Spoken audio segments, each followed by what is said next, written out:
everyone. Thank you for coming today. My name is Liam Keeney, and I'm a member of the consulting group Team JELL, which includes my esteemed colleagues Julia Campos, Elizabeth Steele, and Lindsay Villanueva. And today we are going to be discussing an analytical business report that we completed for the company Highway Marketing. Thank you all for attending. So a brief overview of how the presentation is going to go today. So I'm going to give an introduction and an executive summary, and then from there I will hand it off to Julia, who will discuss the primary research that we conducted for the company. From there we will go to Elizabeth Steele, who will discuss the secondary research that we conducted. Then Lindsay Villanueva will discuss the conclusions and findings of the project, and then I will finish with the recommendations and the conclusion. So a brief introduction to Highway Marketing. It is a company that is an independent professional audio and video manufacturer's representative. So it basically acts as an exclusive agent for the companies that manufacture audio and video equipment, and then the traditional brick and mortar stores that actually sell these products. So they help these companies to set up distribution chains and market their products to consumers. So Highway Marketing covers Texas, Louisiana, Oklahoma, and Arkansas, and its headquarters is based out of Dallas, which is the residence of its president, Scott Baker. The employees of Highway Marketing have over 200 years of combined experience in the field, which has served them very well as they have expanded tremendously over the past 20 years. And so a brief executive summary of our analytical business report. So basically in recent years, companies have been moving away from the traditional vendor setup in a specific store to an online marketplace. And this has left a lot of businesses in the dust as they don't really know how to acclimate to this new environment. So the purpose of our report was to research this new phenomenon and to give Highway Marketing's president some research and insights that they can use to better succeed in this new marketplace. They need to expand into a digital medium or else they will be left behind. And from here, I will hand it to Julia, who will discuss the primary research. As Liam said, I am Julia. I'm going to be discussing the primary research. For our data collection, we decided to collect data from the St. Edward's community, so that includes the faculty, staff, and students here at St. Edward's. So there's about 5,000 people total here, and we distributed about 400 surveys, but we only received back 156 valid ones. We used Google Surveys to host our survey because it was the easiest way to just share a link with everybody. We posted them on many different things. We posted them on Facebook pages, on our personal Facebook pages. We also emailed them to people, and we also shared them in class as well. And when we were creating the survey, we made sure to get feedback from the CEO, our teacher, and other classmates as well before we settled on a final version to distribute to the public. Out of the 156 valid surveys, there were 106 women and 50 men. We also had 3 people that said other, but we decided to disregard those as they didn't have a significant impact on our survey results. For each question, we decided that if it was over 50%, it would have a meaningful pull on our answers. So our first question we chose was, what are you more likely to do? And as you can see here, almost the majority of the women chose shop in store, and male had actually chose shop online. But total, out of the whole thing, 55.8% of all the people that took the survey had chose to shop in store. And so that affected our results. And the second question that we decided to put on here was, do you read product reviews online before making a purchase? The majority just said sometimes, and that was at 53.8%, just chose sometimes. So we weren't really sure if that was really important or not, but as you can see, the majority of the people that chose sometimes were female, so this would be valuable information for a company that was selling more female-oriented products. How important is shopping locally to you? So for this one, 37.8% chose that right in the middle, so they didn't really care either way. which I found interesting because I thought more people would like to shop local, but, and as you can see, it was mostly female as well. And then on a scale of 1 to 5, how important is convenience to you? 1 being not important and 5 being very important. As you can see, the majority of what people chose were on the more important side, which is an obvious trend as many companies have been going online. And for that one, it was 42.9% had actually chosen that it is extremely important, which is what our 5 options are for. And from here, I will pass it on to Elizabeth Steele, who will talk about our secondary research.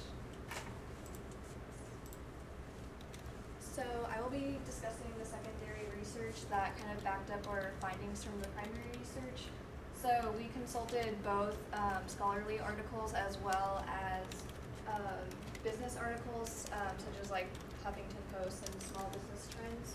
So for the scholarly articles, the first article I looked at was the routinization of business-to-business e-commerce by small firms, a process perspective. So this conducted studies, and it showed that by developing routine tests of social media posts actually helped small businesses, and this helped build a social media presence within their local community. So by showing up locally, it resonates better with customers if your business is smaller, and it just helps get your name out there. For the third article we looked at was SMEs engagement by with e-commerce, e-business, and e-marketing. And so this article found that there was significant opportunity for small businesses to utilize digital technology and social media, and it kind of evens out the playing field when competing with bigger, larger corporations such as Amazon, Walmart, who already provide those online services. So by using social media and getting your local business's name out there, you can target your specific area and specific demographic more effectively by using social media. And the third article we looked at was the internet adoption barriers for smaller firms. So some adoption barriers for smaller firms included like the initial price. However, it's they also highlighted the fact that it's a lesser price to invest in social media rather than traditional forms of like TV advertisements, paper ads, etc., etc. So they concluded that the small business owners must see the short-term benefits to justify the initial investment and getting your name out there on social media. And then the next piece of secondary research we consulted were a couple business articles, and so Huffington Post in 2016, the title of it was called Reality Check, Small Businesses Must Be Using Social Media. So it basically found that over half of businesses currently use social media, but there's significant room for growth among the small business arena, and that they found that also they need to keep active on social media, and that their followers enjoy consistent posting, and it says 36% might not do business with a company with no website, so that's also something to keep in mind with a small business. So there needs to be an online presence, whether it be social media or an online website. Consumers are more likely to trust those who have an online presence. And then for small business trends, this was also an article in 2016, so it's pretty current. They did a study, and it found that most small businesses or most consumers go to small businesses' websites to share info about sales and discounts. So 38% of small businesses utilize social media for that purpose, to gain likes and fans and consumer following. That was also 38%, and 34% of businesses used social media for to solicit response and customer feedback. The main social media channel that was used by small businesses was Facebook, and the Small Business Trend article suggested that small businesses should have a content/social media strategy to better compete with larger firms. And now I will pass it off to Lindsay, and she will talk about our conclusions and findings.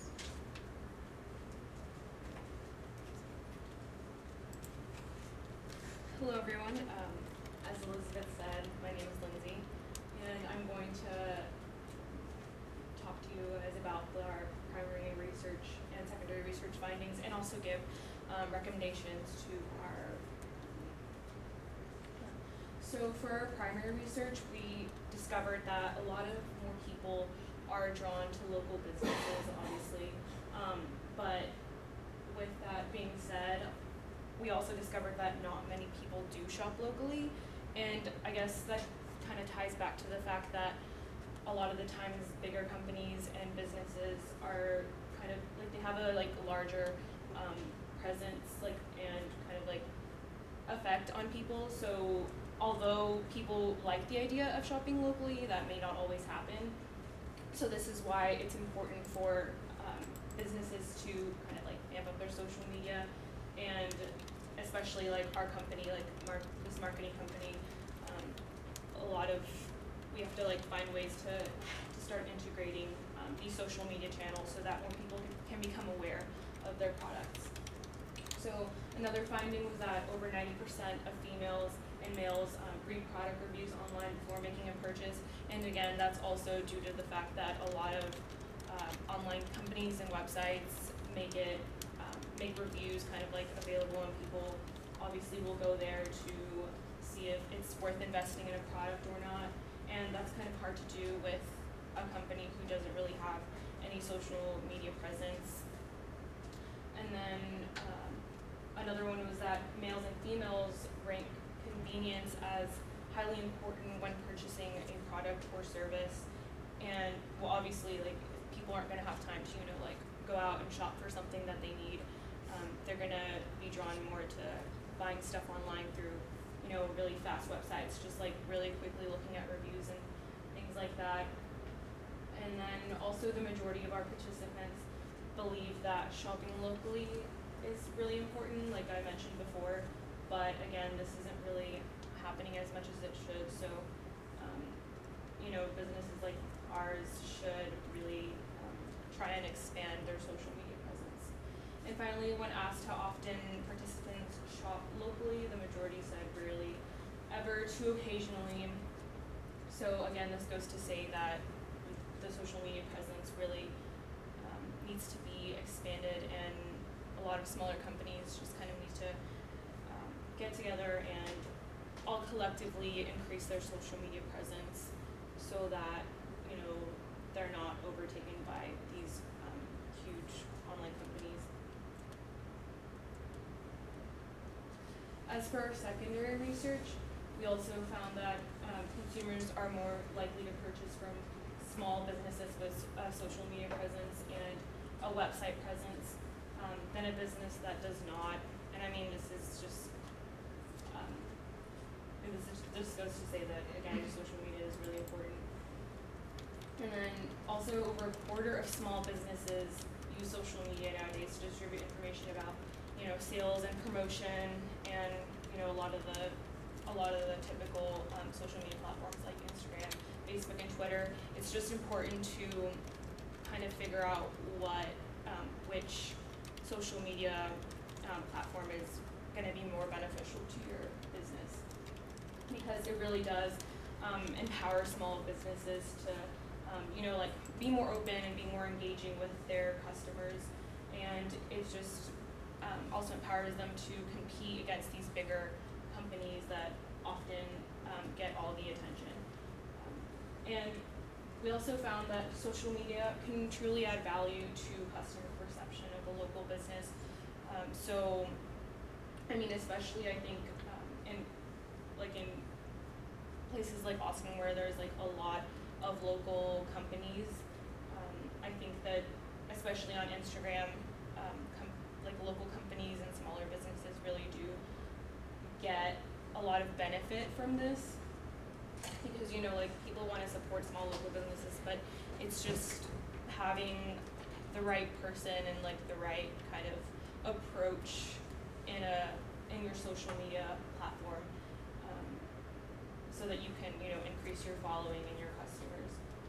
And then lastly, although there might be considerable, like a lot of initial investment in starting a social media like campaign, or you know, investing time and money into this, in the long run we found that it really is very beneficial to a business. I mean, I think we all know that social media, I mean, it always starts off pretty slow with like your followings and things like that, but in the long term, like studies have shown that it's just very effective, even though you may not see it at the beginning. So as for recommendations, we found that for our company, like business to business people, marketing, social media marketing is a little tougher, because it's tougher to adopt social media, because a lot of the times, like for our company, like the products that they sell are a little, like, I don't know, that they're not that interesting, so it's important for companies to figure out like an unboring angle, I guess you could say, and kind of like find more ways to engage their customers. And also, so hiring a social media coordinator who is really good at doing this, who's like very passionate about the product and everything, is very important, because you want to have someone who obviously is passionate about like bettering the business, and who really knows all kind of angles and aspects of the product that is being sold.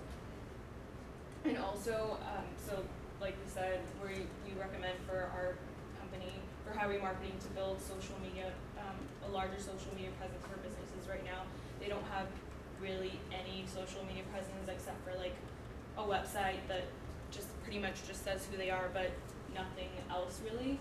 So building a social media presence is going to be something that they really need to work towards, especially in the future when, I mean, everyone is moving over to social media, so they're really going to have to invest in a social media coordinator to kind of attract more of their customers.